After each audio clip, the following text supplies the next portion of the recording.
ఎన్నో కథలు చెప్పారు. కానీ ఈ బిల్డప్ బాబాయ్ చంద్రబాబు నాయుడు గారు, పవన్ కళ్యాణ్ గారు, ఆయన ఒక చిన్న బిల్డప్ బాబాయ్, ఈయన ముసలి బిల్డప్ బాబాయ్, వీళ్ళిద్దరూ కలిసి ఎన్ని కబుర్లు చెప్పారు.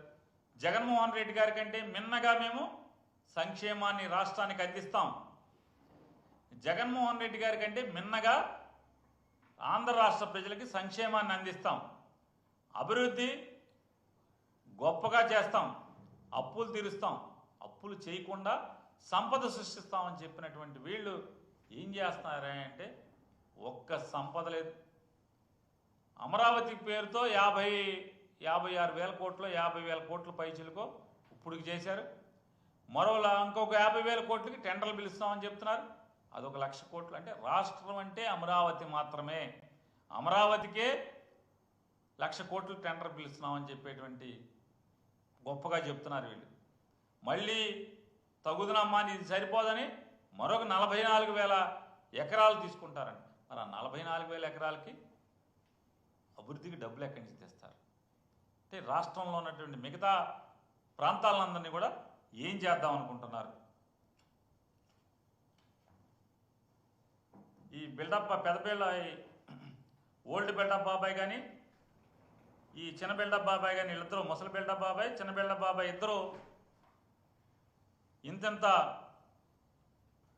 గొప్ప గొప్ప మాటలు చెప్పి వాళ్ళ ఒక్క పథకానికి ఒక అవసరం అంటే డబ్బులు కేటాయించకుండా, ఒక్క పథకం అమలు చేయకుండా, కనీసం రాష్ట్రంలోని పేద మధ్యతరగతి వర్గాలకి సంబంధించి ఆరోగ్యశ్రీని కూడా వాళ్ళు ఉచితంగా ఆర్థిక భారం పడకుండా దశాబ్దాలుగా ఆంధ్రప్రదేశ్ రాష్ట్రంలో ప్రభుత్వం ఆదుకుంటున్నటువంటి తీరుని, అంటే ఆరోగ్యశ్రీని కూడా నీరుగార్చినటువంటి పరిస్థితి. పిల్లల చదువులు, కాలేజీలకి చెల్లించాల్సిన డబ్బులు కట్టరు, ఇప్పుడు ప్రస్తుతం ఉన్నటువంటి ఫీజులు చెల్లించరు. మరి పేద మధ్యతరగతి వర్గాలను ఎలా మీరు ఉద్ధరిస్తారు? అంటే వాళ్ళ ఓటుకి మోసపు మాటలు చెప్పి ఓట్లు వేయించుకుని అధికారాన్ని పొంది మీ సంపద పెంచుకునేటువంటి పరిస్థితి ఇవాళ కనపడుతుంది. ఎన్నికలకు ముందు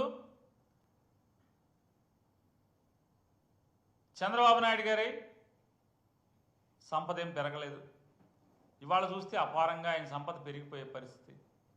మీ పార్టీ ఆఫీసుల్లో ఆకాశాన్ని అంటే బిల్డింగులు కట్టే పరిస్థితి ఎన్నికలు అయిపోయిన తర్వాత.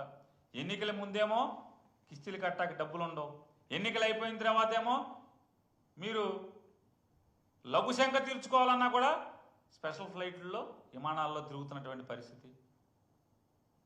సెక్రటరియట్ నుంచి గన్నవరానికి విమానం, గన్నవరానికి హెలికాప్టర్, గన్నవరం ఎయిర్పోర్ట్ నుంచి ఇంటి దగ్గరికి హెలికాప్టర్, రాజమండ్రికి ప్రత్యేక విమానం, రాజమండ్రి నుంచి పిఠాపురానికి హెలికాప్టర్, పిఠాపురం నుంచి వైజాగ్కి హెలికాప్టర్, ఇక్కడి నుంచి తిరుపతికే స్పెషల్ ఫ్లైటు, తిరుపతి నుంచి కడప వెళ్ళాలంటే హెలికాప్టర్. ఈ హెలికాప్టరు విమానం, ప్రత్యేక విమానం జనంలో కలిసి వెళ్ళే పరిస్థితి లేదు. అంటే కొడతానని భయమా? జనంలో కలిసి వెళ్తే జనం తిడతారని భయమా?